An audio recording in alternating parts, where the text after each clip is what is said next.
So looking back at that moment, I know you told Greg you were testing the waters to see, how Miss Lucille is. You're always home I'm always home. most of the times.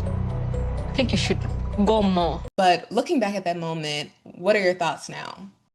It's Malicia. Joan and Greg, you two have had me crying for the last two episodes. Oh, So come on. we have a Really? lot to talk about, yes, and a lot of viewers. But before we get into specifics, I just want to know whose idea was it for you to join the show? I Joe? would say this one. We were watching the show in Uganda, and we were in the process of the K1 visa. I think she wanted to start from like season one, so we were starting from season one. I was like, babe, like we could apply for this show, and she's like, really? So we started looking it up, and then Yes, then we applied for it.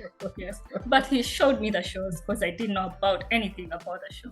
Did you know how big the fan base was? Did you know what would come with signing up for the show? I really didn't know anything. I never expected like the bad comments, the bad reviews, the good reviews. Yeah. yeah, Yeah. I honestly I had no idea there was such a huge following, such a huge. I knew it was like a big show, but I didn't know it was like as big as it is for sure. So are you watching the show back? Are you watching the episodes? Yes. Yeah. Every Sunday we sit down with mom on the couch. We Miss hang out. Lucille, we love Miss Lucille. Yeah, exactly. Every Sunday, the dogs are with us too. So it's the whole crew. Yes. And we enjoy watching ourselves on TV. Yeah. Yeah, how is it though for you? Because I know you're seeing just good moments, moments that might not be so good. How is it watching it back? Wanna go first, man? Yeah. I feel like sometimes they create like that tension. But since like we know each other better, so we leave everything and we just let everything cool down. Yeah. Me seeing myself first time on TV was super surreal, like straight up. Like I remember sitting down watching the first episode, like, wow, like this is really happening right now. Even seeing the commercials, like a friend sent me, I didn't even know that they aired the commercials, and like a friend sent me it, and I was just like, this is insane. And I immediately showed her, and Yeah. I was just shocked, still a little bit. But it really feels great watching yourself on TV. It's cool. It It's really is. cool. Yeah. Well, it has its pros and it has its cons, right? So when it comes to viewers' reactions, they can be strong. We have our opinions. How have you been navigating the I hate to say, I guess they are negative, the more so negative opinions that have been coming your way? At first, like honestly, I know there's that forum. I don't know if I could say the name, but Reddit, for example, I'm very big into computers, very big into gaming, so I know Reddit pretty well. There's a lot of things I go in there for personally for myself. So like, I felt terrible, to be honest with you, at first. Like really, like the first couple of days, it really got to me pretty bad, seeing just such negative comments about me and like certain things that I don't know. I don't see myself like that. I don't even think of these things, and and I don't know. She helped me through it. She really did. She was like, just don't read them. Like stop reading them. Just don't Yes. look at it. I told him don't you know? read the comments or else they will traumatize you. Mm-hmm. Yeah, since there are more of negative comments. Yes, that's But what I it's like, told him. I don't live my life. I'm not saying, listen, you can live it however you want. I'm not chastising anybody. I don't go around actively seeking to hurt people or even if there's something I don't like, I don't voice it. Like I don't know. It was just unexpected. It was really, really. I knew there was going to be bad comments, but like some of the stuff that these people were saying, I'm like, where did they even come up with this stuff? Like it's like it's really insane. Like did people really just sit there and write this crap? Like it was.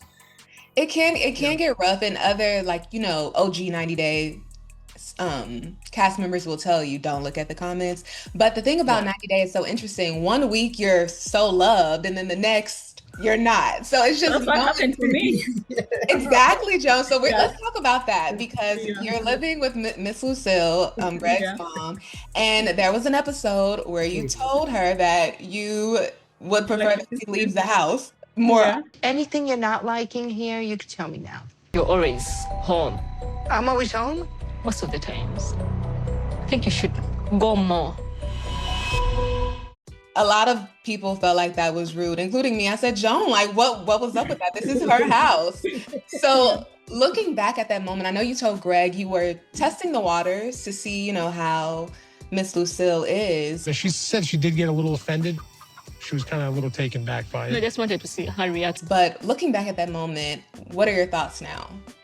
I was testing the water still, but I also like since the difference in cultures, like English is not my first language, so my first language is Luganda. So the way I would bring it out in Luganda, it wouldn't be like disrespectful, but when you turn it to English, it's really disrespectful. That's what I didn't think about. Yeah. So if you were to say it as if you were in Uganda, what would be more so of the gist? Like, just to give viewers clarity, so they're, you know, not assuming you're a rude person. Yes, because she asked me herself, like, how was the question? Like, what don't you like here? Yeah. So my answer was like, it's because you're always in the house. So, yeah, so that's why You're people just honest. found me like very disrespectful, but I was just honest. Yeah. She was just, you know, not so much like just the fact. I mean, like, I put her in that position. I take full accountability for that, right? But like, you know, it was just, I guess she's trying to say like she didn't really like. She was just being honest with herself. She wasn't really trying to be rude about it. Mm-hmm. You know, my mom is very much. She's relaxed a lot now, but like, you know, if we're outside, she'll come outside and she'll be doing it and like find something to do with where we're at. At least I feel like that. You know, I don't know. I can't officially say that. Yeah. But so I think Joan was just saying it to be more like, you know, I don't know how to bring it out, but like, you know, like she was like on us all the time. Like we go up, she'll come. Oh, are you guys okay? Stuff like that. So it's like maybe Yes, you know, what would be maybe better? give us, like some like space, like just us. I know it's your house, but maybe like if we are in the room, it's okay. Let's just be in the room. It's his room. Yeah. Has that gotten better? Has the space gotten better? I think it's getting better because I'm getting used to her. She's also getting used to me. So I'm learning from her what like stuff I didn't really know. I know like I don't need to create any tension. I know like what really upsets her. So I avoid like to talk about more stuff because she will find it like very disrespectful. So I know how like to handle her, and also she knows how to handle me.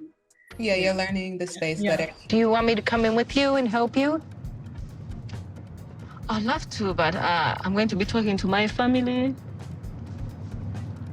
You don't need my help then. When you told Miss Lucille that you would prefer she not join you for your wedding dress fitting, some people felt as if that was rude as well. So it really wasn't rude. I didn't. Once you got inside and I saw that moment you had with your family and how you wanted it to be personal and just really be yourself, it made sense to me personally. I also like, since my mom doesn't speak English, so I was to use my local language to speak to my mom. So we are mixing like English and Uganda. Yeah. So bringing his mom into like in the fitting room, like she'll be like standing there, like not even understanding what we're saying, and she will feel offended because I know her. Even if I'm on the phone, like speaking my local language, she'll be like wanting to know what I'm saying. So.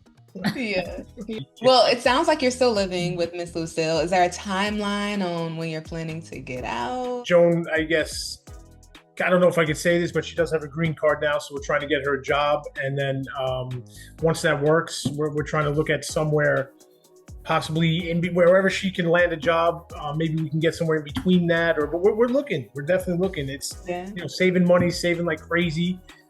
So we're looking, man. It's cool. I can't, like, we haven't, I'm not going to say we put down money on the place because we haven't, you know what I mean? But we are looking. And if something pops up that we can afford, absolutely. Why the heck not, man? Yeah. You know? Well, congratulations on your green card, Joan. Thank you. Do you still have your job? Yes. I'm still employed. Yeah. I actually got a promotion. Congratulations. Thank you. It's nothing too crazy. But yeah, I'm still employed. But even like in episode 1, like I never said I don't work. Like, so I don't know where that, like people just came at me. Like I live on Long Island, one of the most expensive places, not only in the country, but in the world. My mom is a retired, you know, from the federal government. Her pension is nothing crazy. So like I pay my own bills. Like I've always So paid what were you doing? Were you doing what? What were you doing for work? Because it did come on as if you didn't have a job at all. Yeah, exactly. So I was doing a lot of Uber, like rideshare. So, and another thing too, but people don't realize is like I was going back and forth to Uganda for 5 years. You know what I mean? So I was doing plumbing, mainly Uber. I was selling bread. I was doing like my friend owns a car wholesaler. So like, you know, I'll transport cars with him. Like we drive back and forth to Jersey, drive all over the island. I mean, I'm just a jack of all trades, you know what I mean? And like the problem was if I ever locked down a real solid career, I wouldn't be able to go see her. And that just drove me nuts. Like, you know, this was, like I said, I'm deeply in love with this girl, this woman. So like not being able to see, like there would be times where we'd go like 6-7 months and I'm just like, yo, I gotta go. Like, it just drives me crazy. So if I did have this job that I was at now, I wouldn't be able to just leave and do the things that we were able to do, Yeah. Well, Joan, now that you have your green card, what is your dream here? Ideal situation, what would you love to be doing? Since I have like a bachelor's degree in accounting and finance, so I'm trying to evaluate my academic documents to see how much like they weigh here, so I can like apply for proper jobs. Yeah. And also I'm thinking like to get some course, accounting course. In my country, it would be like CPA. Well, we wish you the best on that, Joan. We can't wait to see everything unfold for you. Thank you. Yeah. All right. Well, I have a question from a viewer. This is a beautiful question. Luna says, Joan, you seem to bring out the best in your partner. Due to your pressure, he found a job. Now we know he found more of a career and really grew up. What does he bring out in you? I think he makes me like, he always advises me to be like confident. Sometimes I'm not like confident in myself. Like he'll be like, just say what you want. Over here, I can't do that. I can't do that. Like, babe, you can. Just do it. Like you can do it. Like just, it's crazy. Yeah, so he brings confidence in me. I know I have like confidence, but also sometimes I underweigh myself. So he's always on me like, do this, you can do it. Just do it. Just go for it. Yeah, I love that. I feel like it's the best when you're in a relationship where somebody pushes you to be like to reach your highest potential, Yeah. So the fact that you see greatness in her and you pull it out, I think absolutely. And like you said, Luna, it works both ways. Like, she's just seeing her and being with her, just knowing the sacrifices she's made. I know I got to be a better person, right? But exactly, like there's things that constantly like. Whether it be small things or big things, she's always saying like, I can't do that, babe. I can't do. She's always so nervous. Like recently, we've been trying to drive. I've been teaching her to drive. She was so scared to do that. And it's like, babe, babe, I'm getting out of the car. You're gonna get in the car. You're gonna sit here. You're gonna learn. And like, just always trying to push her to be just like she does for me. Just trying to push her to be better and just be confident in yourself and just confident in your abilities. She's a very able person. She's not. For sure. She's smart as hell, man. She's beautiful. She's smart. So yeah. Yeah. Oh.